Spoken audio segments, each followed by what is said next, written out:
Hi everyone, today we have the 2026 Honda CR-V Sport Touring, the top of the line model. So in this review we will just have a look around the car, check out interior, and we will take it out for a test drive to see how it feels driving it. So starting off with the exterior, we have all the elements on the front, LEDs, which is pretty good for this price point.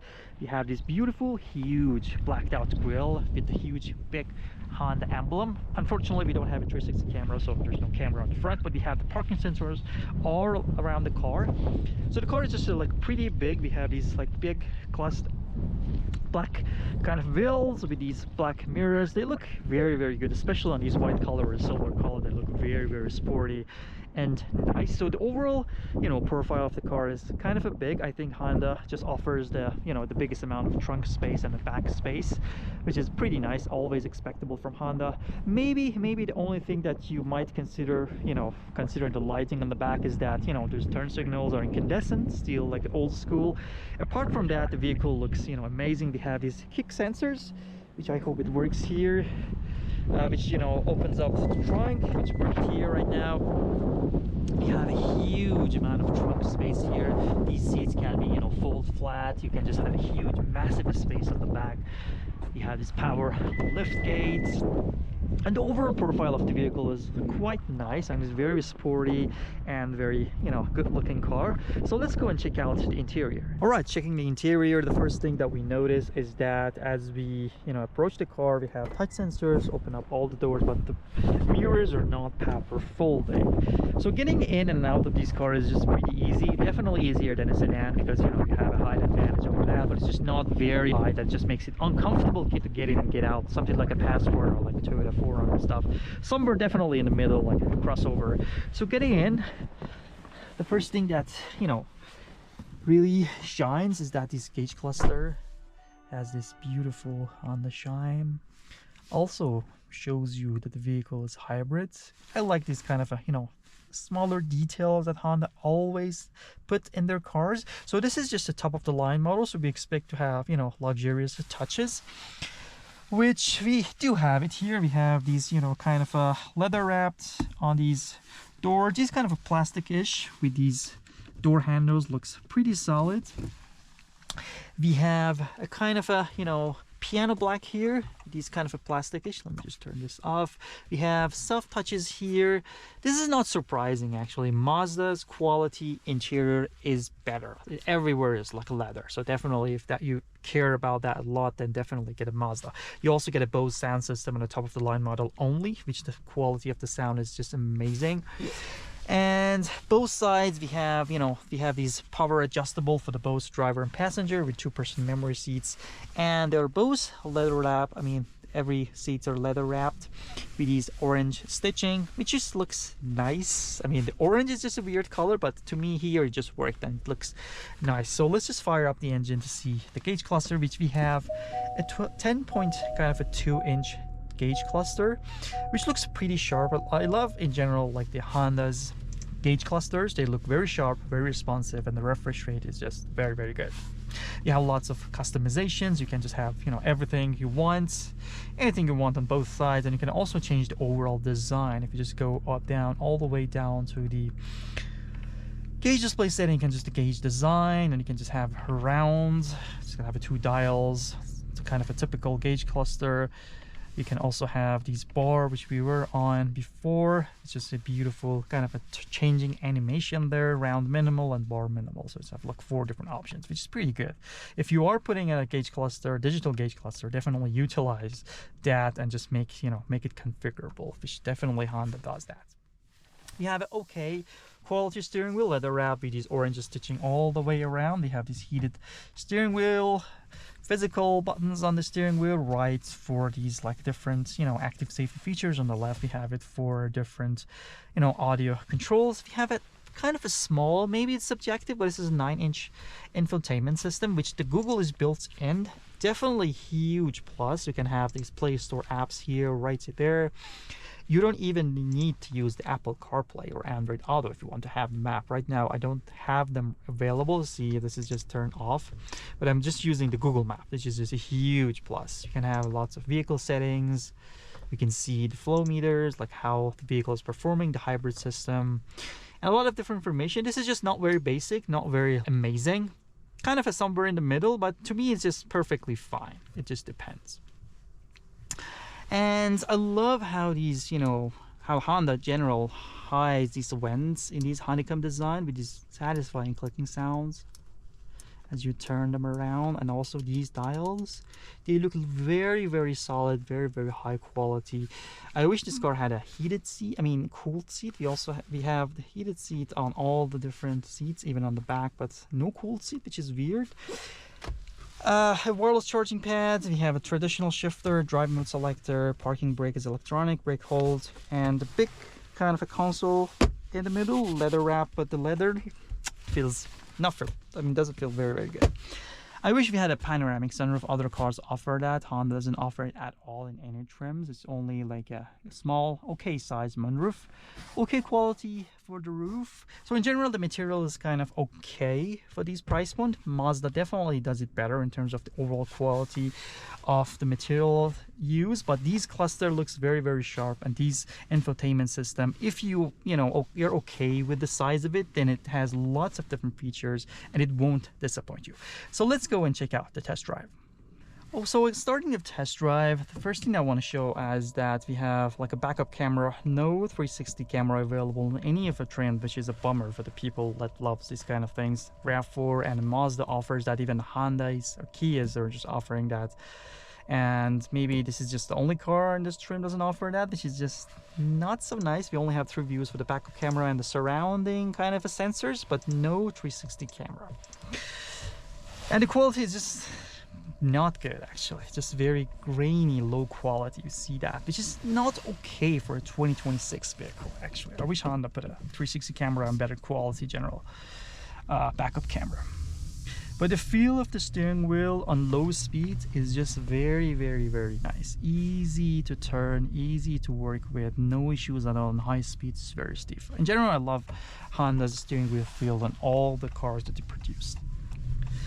So this car offers a 2-liter hybrid engine, which produces around 204 horsepower, around 247 pound-feet of torque, which is okay. And we will see in the test drive, it has enough amount of torque and power, and we have an ECVT transmission, and the fuel economy definitely in a hybrid is phenomenal. It's just around 40 in city, 37 highway-ish, somewhere in there, around like 6 liter per 100 kilometer. Definitely this car can be used for city and on, you know, long road trips, and it has lots of power.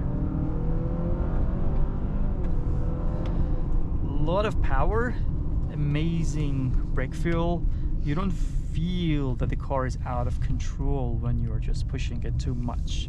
It is just amazing in terms of like this brake feel.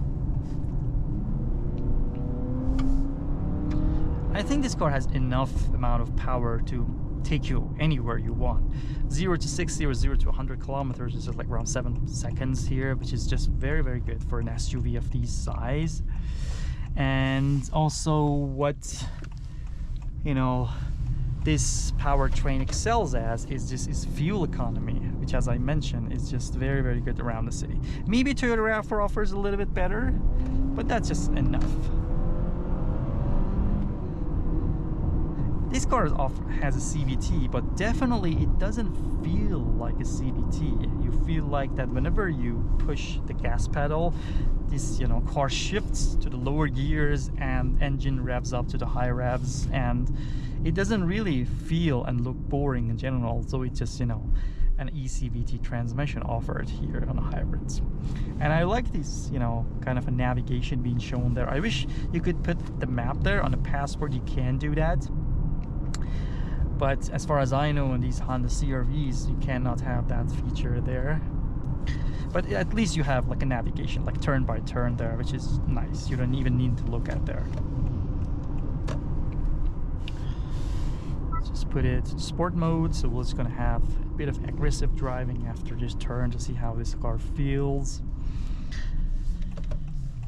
It's a hybrid, so on low speeds it's very, very quiet, very, very fuel efficient. And right now the gas engine is out, it's just turned off. And honestly, in like my experience with these Honda CR-Vs in general, the Honda's hybrid powertrains, you don't really feel the shift, the transition between the gas and the electric motor. It's just always very smooth. You don't even feel when that gas engine turned on or when it turns off. That Honda did an amazing job refining that system to that point. You also have this brake hold feature. I'll just, you know, lift my foot off the brake, and it's a hybrid, so the engine is not running right now, so I'm not losing any amount of gas here, just pure electricity. So right now it just shows that the vehicle has an EV mode, electric vehicle going on right now. Right, so as you push your foot on the gas, you hear a fake engine noise definitely coming from the speaker. This is a 2-liter engine, so it shouldn't, have that kind of a sound, but the power, as I said, is very good. You don't feel the lack of power. Very good. Power delivery, very smooth, very refined, and you don't feel the transition between the gas and the electric engine at all.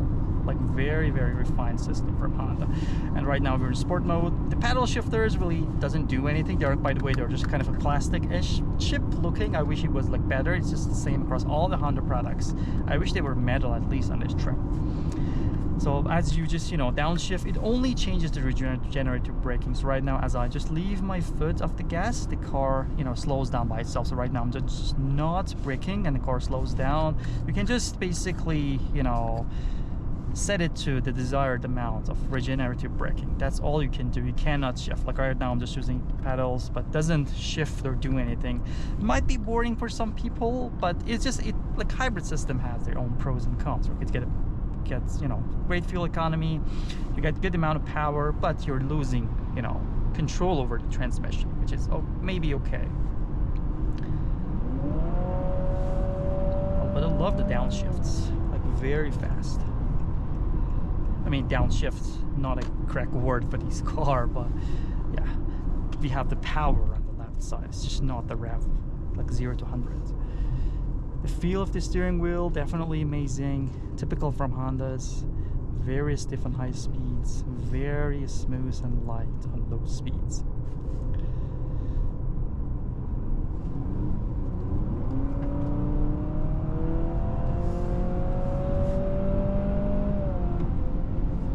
Definitely a lot of power. You will not feel any lack of power if you go with the CR-V hybrid. Definitely not.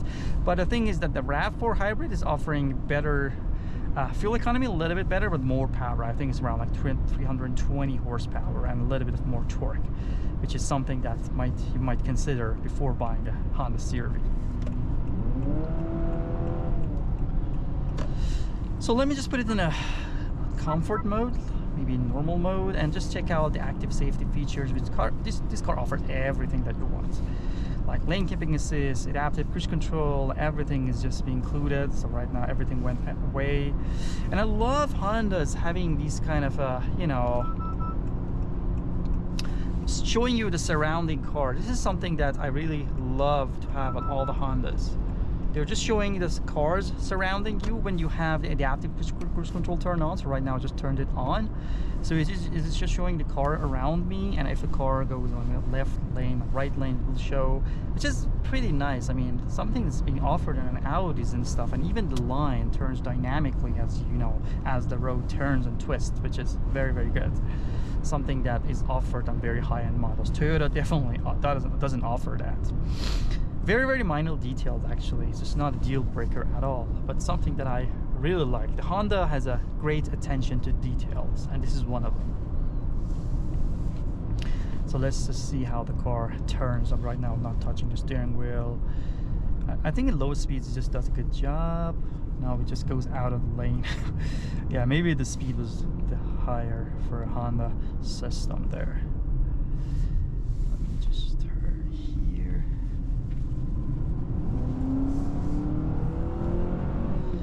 Smooth power delivery. I mean, I love these powertrain. I mean, the smoothness is well refined. The transmission feel is very good. The efficiency of this engine is very good. The brake feel is very good. It's really hard to find any con in the powertrain of what Honda offers in the CR-V. I mean, in general, this is something that is being offered on a Civic, on an Accord, and everything. And this is just a very, very refined and smooth kind of a power delivery system from Honda. Really hard to find any weak spots there. Maybe in general this car maybe lacks a couple of features like a heads-up display, the 360 camera, and panoramic sunroof for this price point, something that the Mazda offers. Maybe a better material. Mazda's, you know, interior material and quality is just a little bit better. I mean, especially if we go with a 650, which is like a direct competitor to this one, maybe with this, maybe especially its hybrid powertrain, it's a strong competitor to this one. But the thing is that the Honda, you know, that offers a fully digital gauge cluster, which a Mazda 650 doesn't, which is a huge plus.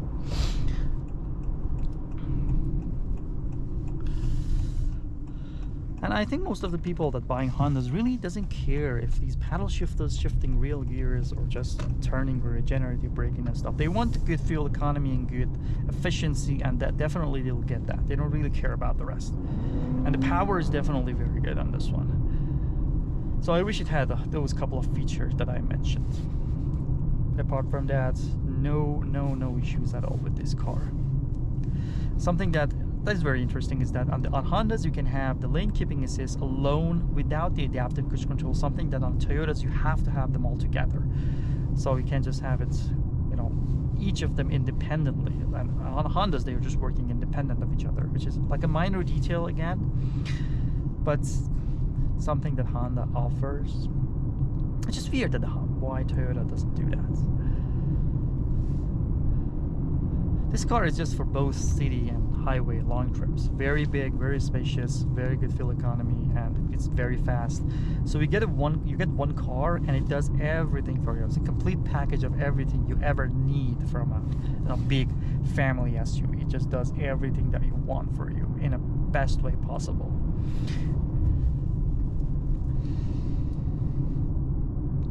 You get cluster, you can have lots of different settings there. Just customize it to your needs. A great package, yeah. Just lacking a couple of features that I mentioned. And with that said, we have reached the end of this test drive for the 2026 Honda CR-V Sport Touring. So I hope you enjoyed this review, and if you have any thoughts, comments, feedbacks, I would be extremely happy to see them down below in the comments section, and hope to see you all in the next videos. Thank you.